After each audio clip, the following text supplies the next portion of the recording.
Cheers, Rockets fans. Welcome to The Locker Line, an exclusive podcast from the home of the Rockets. Whoa! Sports Talk 790. Rockets! The Locker Line is proudly served to you by Carbox Clutch City Lager. It is good! Oh, yeah? Red Nation, get ready. Get ready. The Locker Line starts now. Welcome aboard.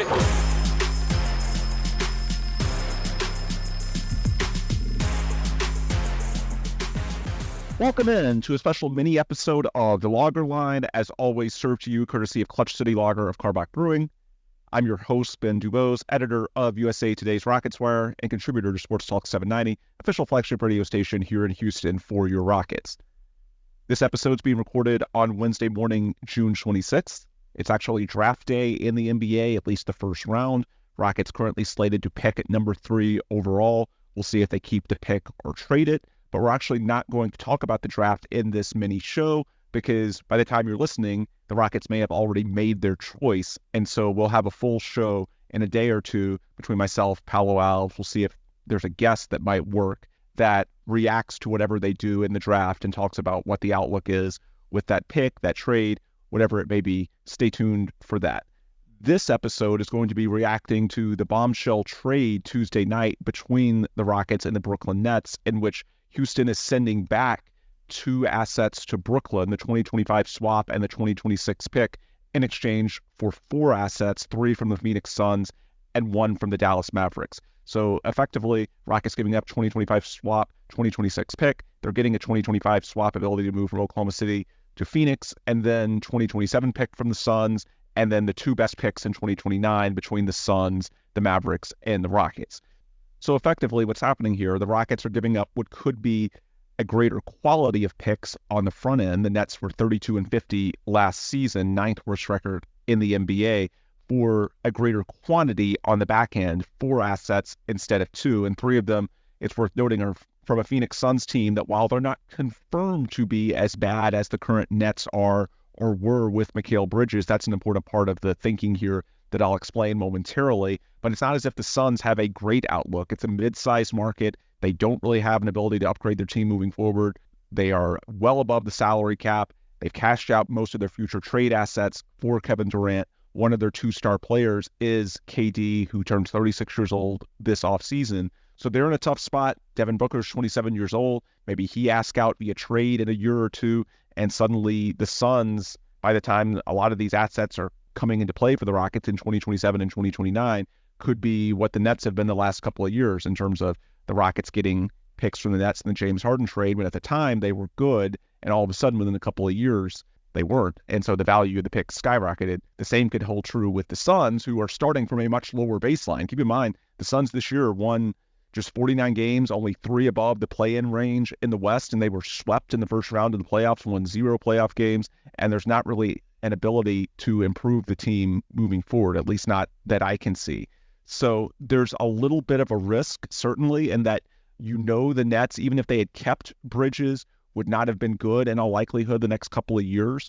Although we should point out that the Nets, if they didn't get their picks back, would have been incentivized to do the best they can to build a competitive roster. And so that might keep them from truly bottoming out. Wouldn't make them good, but it could keep them at least afloat in the Eastern Conference, where, keep in mind, 36-46 was good enough to be in the play-in tournament last season. So it doesn't take a whole heck of a lot in a weak East. And so that's part of the thinking as well.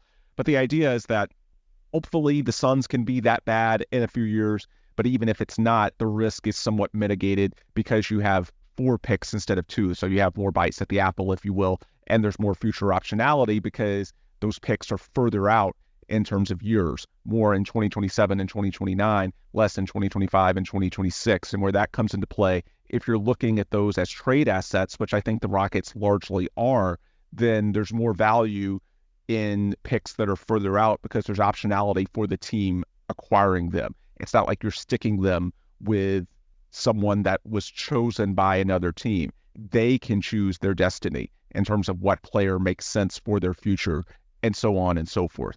And that's why we've seen progressively more and more of these star deals, including Mikal Bridges. He's not really a star, but it was definitely a star deal in terms of the assets the Nets got, basically 5 first-round picks from the Knicks. Well, it's not as if the Knicks' outlook is particularly bad when you look at Jalen Brunson, Mikal Bridges, Julius Randle, Josh Hart, the core they have in place. But it's simply the quantity of assets that was enough for the Nets to do the deal, particularly when combined with getting their picks back. So with that in mind, the Rockets are going for a quantity approach as well, should they need to make a big deal in the future. And that's what this effectively could allow them to do. So I'm going to try and explain what the considerations were for Rafael Stone and also push back on some of the misconceptions that I'm seeing on social media about the deal. First off, I think you should think of this as a 3-team trade because it's been reported for months that the Nets had lucrative offers for Mikal Bridges, which clearly they did, but that they were not interested in dealing him. And a big part of that was because dealing Mikal Bridges for substantial draft capital is going to make them bad, but they do not reap the benefits of being bad when they don't have their own first-round picks. So, in effect, the Rockets shipping these 2025 and 2026 assets to the Nets is what incentivized the Nets to bottom out and trade Mikal Bridges. Why is this noteworthy? Because without that incentive, the Nets were going to try to at least be competitive next season. They have the non-taxpayer mid-level exception. They can make trades. They have some friendly contracts. And while I don't think the Nets would have been good in any scenario, it is not that hard to win 35-ish games in a bad Eastern Conference, which is what they would have been incentivized to do. Without this deal, the Nets would have had no incentive to bottom out. So in terms of the pick assets that Houston gave up, yes, it's possible now that the Nets might try to tank and could have max odds at Cooper Flag or another top prospect in 2025 or 2026. Now, again, we should point out in the flattened lottery odds era, even if you're the worst team in the NBA, you only have a 14% chance at drafting number 1 overall.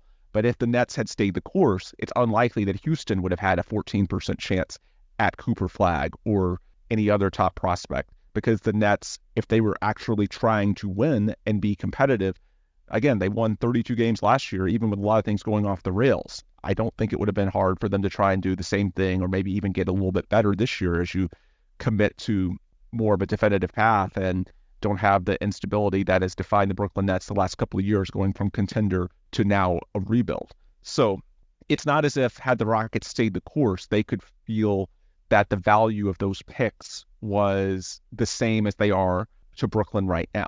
So because of that, they're not quite as valuable to the Rockets in terms of the scenario where they don't do this deal. And then the other thing to consider here, so in exchange for those picks being valuable to the Nets, the Rockets knew they were in a favorable bargaining position there. They got 4 assets instead of 2 swaps and 2 picks instead of 1 swap and 1 pick. So greater quantity, we already addressed that. Another aspect of this is that because the Nets are going to bottom out the next 2 years, that 2027 swap right, which the Rockets were able to retain with the Nets, just got way more valuable because the Nets are going to be a young team. And even if they get good prospects out of this, young teams are typically very bad. Look at the San Antonio Spurs, who just drafted Wemby, as generational as it gets, and they lost 60 games last year.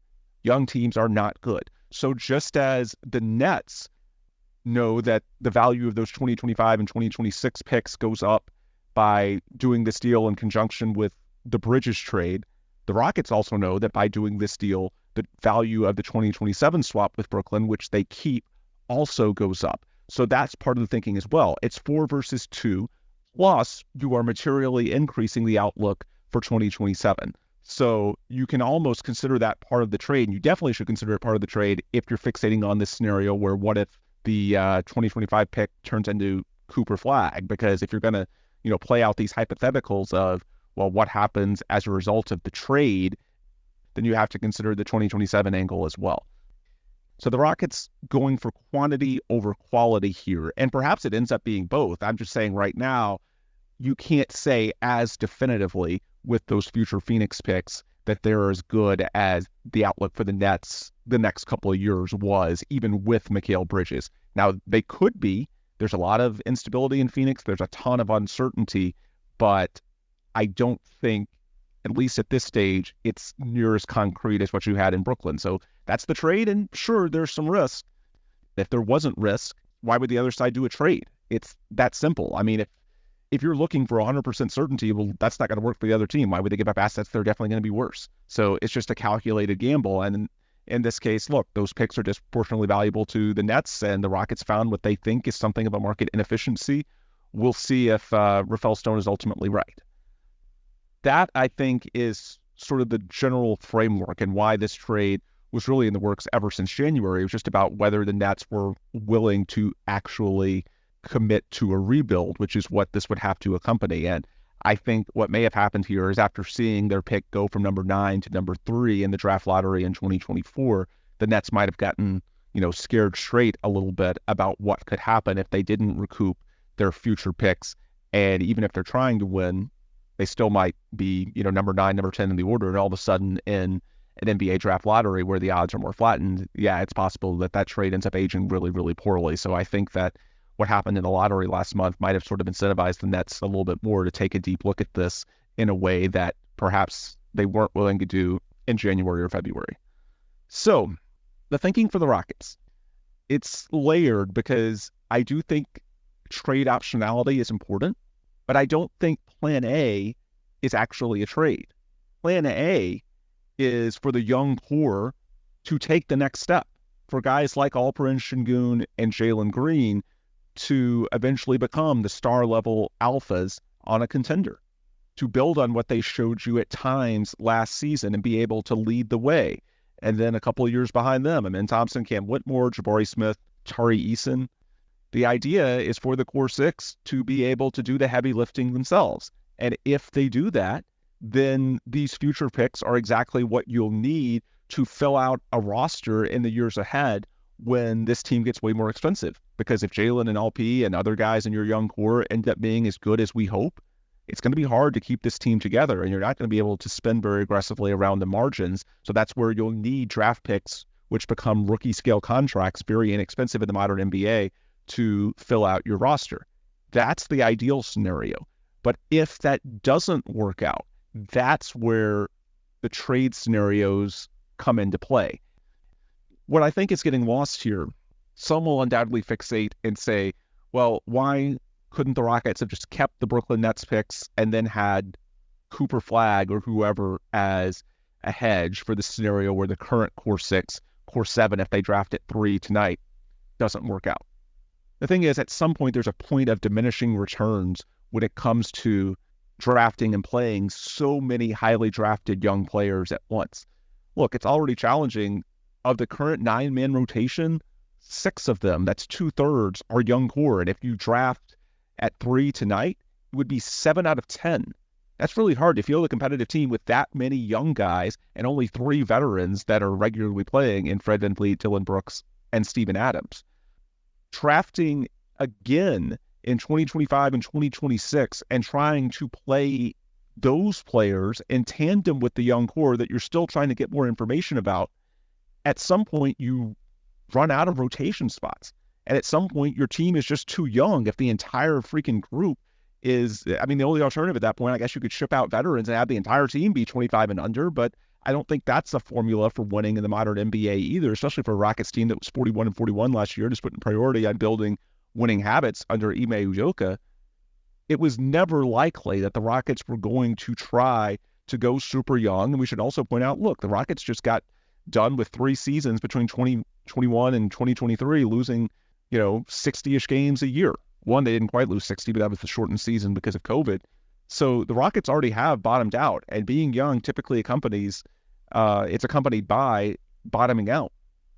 The Rockets want to win games. So this idea that they were going to potentially pivot themselves to a team led by Cooper Flagg, number one, it was unlikely because the draft lottery odds make it 86% that you're not going to get the top prospect, even if you own the rights of a team with the worst record in the league, which I don't think the Nets would have had if they had kept Mikal Bridges and basically run it back from this past season when they were 32-50. But beyond that, even in that scenario, I just don't think the Rockets were wanting to bottom out to that extent. And when I say bottom out, I mean play that many young guys. they've got young guys they believe in. And so what they want to do is eventually get more proven production. They already have a lot of high upside lottery tickets. The goal here was to try and flip for more proven production, guys that can be something of a hedge if your young guys don't take that next step. Because look, you're going to have enough, even if the young core doesn't necessarily develop into the star level alphas that you want. I think at a bare minimum, guys like Amen Thompson, Tari Eason, Jabari Smith, you've got guys that should definitely be very high floor role players. This is a team that's ready to win now, and they're going to be more expensive going into second contracts. So if Jalen and LP don't work out for whatever reason, then it makes more sense to try and trade for a win now star rather than draft a 19-year-old Cooper Flagg or whoever it may be and appoint him as the leader around these other high floor role players. Because I don't care who the prospect is, he's not going to be ready to win at a high level when he's 19 years old. So because of that, again, whether the Rockets made this trade this week or if they, did nothing and played the roulette wheel of the 2025 and 2026 draft lotteries and whatever happens with the Nets, it was always going to be about positioning for a subsequent trade at some point. With this, I think they feel better about their future trade optionality with more picks that are further out into the future. Because again, we are seeing a trend in which teams are increasingly going for quantity in these star trades. The same way the Rockets in January 2021, everybody tried to say, well, why are you trading James Harden for picks from the Nets who are set to be really good? Well, things change really quickly, as evidenced by where the Nets were then and where they are now. And so the same could hold true with the Suns here. We saw the Nets, they flipped Mikal Bridges to the Knicks. Again, Knicks assets look like they're not going to be great at the moment, but things can change in a hurry. And so that's why the Nets aren't that worried about how good the Knicks are now, because all the way through 2031, things can change. And so it's more about giving more bites at the apple. And if those picks are out in the future, then rather than another team picking for you, those are disproportionately valuable to each front office because it allows that front office to make the decisions themselves, to go through their process and to get their guys. It buys more time. It allows them to do more research. And so I just think that the Rockets feel better about the future trade value of these picks than if they had stayed the course with the Nets and done whatever the draft lottery results were in 2025 and 2026. Is it the gamble? Of course it is. But I'm just saying I understand the thought process, especially when there's a viable path for Phoenix to sort of tumble themselves in terms of their future outlook. And so that's where we are with this. Another angle to consider with Phoenix is the presence of Devin Booker, because we just saw in this deal with Mikal Bridges, the Knicks, and the Rockets, again, I think you should look at it as something of a three-team trade, that the Nets did this because of the disproportionate value of these draft assets to them, their own picks. The same could hold true with the Suns. And so if Devin Booker, who's 27 years old right now, if he asks out in a year or two because the Suns don't have a path to contention, then the Rockets could potentially be at the front of the line by having these future picks from the Suns because it gives them control over their future. And one thing I want to underscore here, if you've listened to this pod, I've said plenty of times in recent weeks, the Rockets did not view Mikal Bridges as moving the needle enough to be worth a big trade to them, and I think this proves it. Look, the Rockets easily could have had Mikal Bridges themselves. They could have cut the Knicks out of the equation and just tacked on an extra pick or two on top of the 2025 and 2026, and Mikal Bridges would be a Houston Rocket because the biggest incentive for the Nets was getting their picks back in what should be pretty good drafts in 2025 and 2026. The Rockets did not do that because Mikal Bridges did not move the needle enough. When you look at the Suns, I think Devin Booker, a perennial all-star and an MVP contender at times, I think he could move the needle enough. So that's another part of it. When you look at owning a team's future drafts, the way the Rockets did with the Nets and now do with the Suns, you look at the roster of that team and say, what happens if that team needs to blow it up and it's desperate to get their picks back? The best player on the Nets was Mikal Bridges, so that limited the value of those picks a little bit because the Rockets did not see a player in the Brooklyn roster that was clearly worth giving those picks back for. In the case of the Suns, there would be. So with that in mind, it makes more sense to own the picks from a team that has a player that would be more desirable to you. Now, again, that's not plan A. Plan A is for the current young core to all take the next step and for this to work as is. But in a plan B scenario, you always need backup plans in the NBA. Then Devin Booker is much more desirable than Mikal Bridges. And so that's why, at least it's why in part, I think the Rockets are going down this path, is that it gives them more options if they just simply want to trade those picks back to the team that originally owned them. Devin Booker is more desirable to the Houston Rockets than Mikal Bridges. Now, I know there's been a lot written about Kevin Durant and that potentially being a target for the Rockets as well. For my conversations, I'm not buying that. I think if the price was low enough, sure, it's the same as if you listen to our Lagerline archives. I talked about Paul George. The Rockets do a lot of homework. What this trade should tell you is that Rafael Stone and the Rockets front office, pardon the pun, they leave no stone unturned. They do a ton of work and they look into all these scenarios. And if the price was low enough on Paul George, even at 34 years old, I think they'd be ready to act. He would make them a better team. Similarly, Kevin Durant, he would make the Rockets a better team. So if the asset price was low enough, would the Rockets do it? Sure, but they are aware of the fact that he's 36 years old, and even if he was on the Rockets next season, I don't think they're a title contender.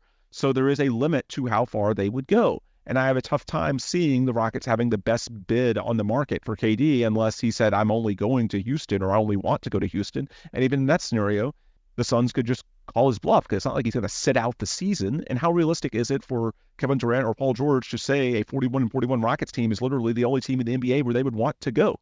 There's just too many things that would have to line up for the Rockets to be in a strong leverage position there. And without them being in a strong leverage position, a team that is more able to win a title in the short term is going to be more incentivized to make the peak offer to the LA Clippers, the Phoenix Suns, whoever the team that holds that player is. So it's doubtful it all lines up. It's not impossible. That's why you do your homework. The Rockets would like to get better. But in terms of it all lining up to where a deal gets done, I don't think it will for Paul George. I don't think it will for Kevin Durant. Not impossible. It's unlikely. However, what I think happens is there's a lot of dot connecting. And so when you see the Rockets acquiring future picks from the Suns, and it's easier to imagine the Suns in the short term trading Kevin Durant than Devin Booker based on the age considerations, based on the fact that Booker's a Suns lifer to this point, then people around the league just sort of try to connect the dots. And so it's easier to see a Durant trade. And I think behind the scenes, sure, the Rockets have put in a little bit of legwork on Kevin Durant. And so you sort of add all those things together, and it's easy to construct a narrative saying this is what the Rockets could be trying to do, especially if they hypothetically go best player available and view that as Donovan Clingan, a center, and you can easily come up with an idea in your head, oh, they might trade Alperen Sengun for Kevin Durant. I don't think that's going to happen. And I actually think that you should feel more confident in that by the fact that the Rockets did not trade for Mikal Bridges. I want to remind everyone, the Rockets had the ability here to trade for Mikal Bridges, and there were people around the league that were reporting for months that they were desperate to do that. Now, if you listen to this podcast, you should know that I've said repeatedly they weren't, that a lot of that was overblown. Well, now I think the proof is there. The Rockets could have traded for Mikal Bridges. They didn't. They preferred these future picks because they viewed that as a means to a greater end, a bigger trade down the line, or filling out your roster with cheap rookie scale role players around a team that you develop internally. They viewed that scenario as better than trading for Mikal Bridges because he just did not move the needle enough. He didn't line up. And I think along those same lines, I think you should be comforted in the idea that they're not just going to desperately chase an upgrade right now, regardless of age alignment, contractual alignment, how good the player is. No, it's a lot more nuanced than that. The Rockets understand upside, and so they want to give this young core a chance. And in the short term, I think this actually is something of an endorsement of the young core. Because I do think, we talked about moving the picks into the future. It's not as if 2025 and 2026 are here just yet. I mean, you could trade those this offseason if you wanted, and those would have a lot of value to a team other than Brooklyn, because everybody knows the Nets are not set up all that well. But the question is, who on the market is worth it? The one guy that might have been was Donovan Mitchell, but it looks like he's staying. He is in age and contractual alignment at just 27 years old. But the other guys on the market, we talk about Paul George, we've talked about Kevin Durant this episode, they're older. And so they don't make as much sense to the Rockets. And so rather than aggressively try to force the move now just because they've concluded, you know what, the best play for us right now, let's just get more information. Let's have another year with Alperen Şengün and Jalen Green in starting roles. Let's see how they develop. Let's see how far they can take us. And then let's reevaluate in 2025 and 2026 and see what gives us the best path at that time. And at that point, that's where I think the Phoenix assets could be more appealing on the trade market, be it to the Suns or someone else, than the Nets, especially if the Suns are on the downhill slide by then, which is entirely possible, again, if you look at how they played this past season. That's a huge part of this. Quantity over quality is the way to make big moves work in the NBA, and pair that with the team, in this case, with the quantity, the Phoenix Suns, having a player that is more desirable to you. I think in 2025 and 2026, I would bet that these assets have more trade value than what the Nets would have had if you had just simply stuck the course and again stayed the course. And again, this is a scenario where the Nets would have not traded Mikal Bridges and would have been incentivized to sort of mediocrity treadmill and win, as many games as they can in just a pretty bad Eastern Conference, at least from a depth perspective. So I don't expect the Rockets to trade for Kevin Durant, Paul George, anyone along those lines. I think they put in the legwork because under Rafael Stone and Eli Whitus, the Rockets are as creative, they're as resourceful as any team in the league.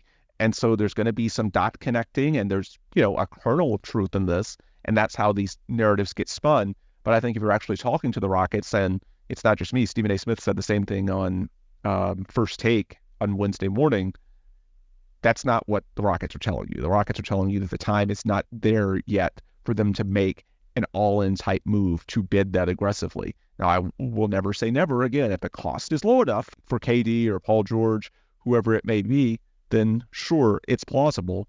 It's just unlikely for that to be the case this offseason. And so I don't think that's something you should worry about. I think the way to look at this is the Rockets are trying to give themselves more future optionality. Ideally, the plan hasn't changed at all. Ideally, the plan is what it was 2 days ago, and that the young core takes the next step and you never have to make the big trade externally, that you can just fill out your roster in the years ahead with cheap role players on rookie scale deals just as the team is getting more expensive. But if that doesn't work out, then they want to be in the best position to make other moves down the line. And I just think that they view a trade as more likely to be advantageous to them than the draft. Because again, even if the star pathways don't work out, you're going to at least have some very good, high-profile, high-floor role players from your current core. And so I don't think they want to sort of drag out, hope for the best in the draft lottery and have a few more years of developing a 19, 20-year-old. No, I think it was always going to be, if the current plan doesn't work out, let's call it plan A, plan B was always going to be about flipping for a win now all-star level piece to be the straw that stirs the drink around these really good role players. And so you were always going to be looking at a trade no matter what. The question is which path, staying the course with the Nets assets in 2025 and 2026, or this path with Phoenix, picks that are more in quantity, more out in future years, also increasing the value of that 2027 swap with the Nets as well. That's not insignificant. I just think the Rockets view the plan B of that on the trade market as superior to staying the course and what that could potentially give you in a year or so, especially because it buys them a little more time as well. That's the other factor, is that, 2025, 2026, you're a little more boxed in with when you have to make the big move on the trade market, as opposed to this. It actually buys them more time. And so if you like the young core, if you believe in guys like Jalen Green and Alperen Şengün, I actually think you should view this as a good day, because they're going to get every opportunity this coming season and maybe beyond to take that next step themselves. This is largely about either providing an insurance policy if they don't, or if they do, then this is the pathway to have the cheap rookie skill players you need to keep most of the current team together if they get way more expensive into their second and third contracts. All right, I think that's everything for now. Again, talking largely about the trade here between the Rockets and the Nets. I penned on my Twitter profile at Ben Dubose sort of an FAQs, frequently asked questions article at Rockets Wire, where you can see some of this in text form, just focusing on the trade and the future outlook for the Rockets after that, because again, recording this on Wednesday morning, June 26th. There is going to be movement in the draft, whether they pick or trade it, whatever it may be.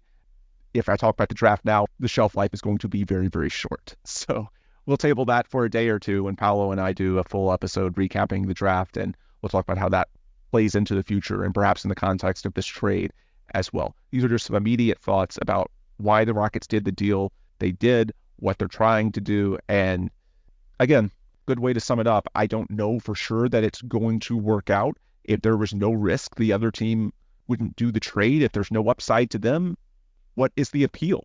There's always some risk. That's how trades work. But I just think in this case, there's some mutually beneficial scenarios for the Rockets and the Nets, and that's why they're hoping that this is an alignment to where it can work for both teams. As far as whether it will, stay tuned. I don't think it necessarily changes the timeline in a material way. I mean, it could, I guess, in terms of when a trade and who a trade is for.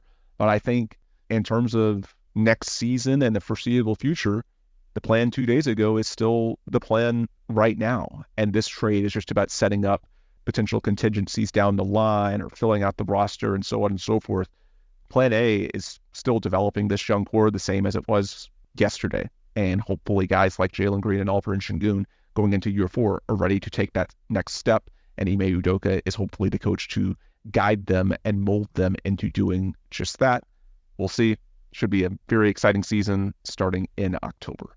Anyway, that's where we'll wrap it for today. And until our next show, the best place to get more intel is on Twitter. I'm on there at Ben Dubose, and the show is on there at The Loggerline. Where if you hit through, you can find the links to our friends, partners, and sponsors, USA Today's Rockets Wire, Karbach Brewing, which produces Clutch City Lager, their beer developed in collaboration with the Rockets, Sports Talk 790, official flagship station of the team.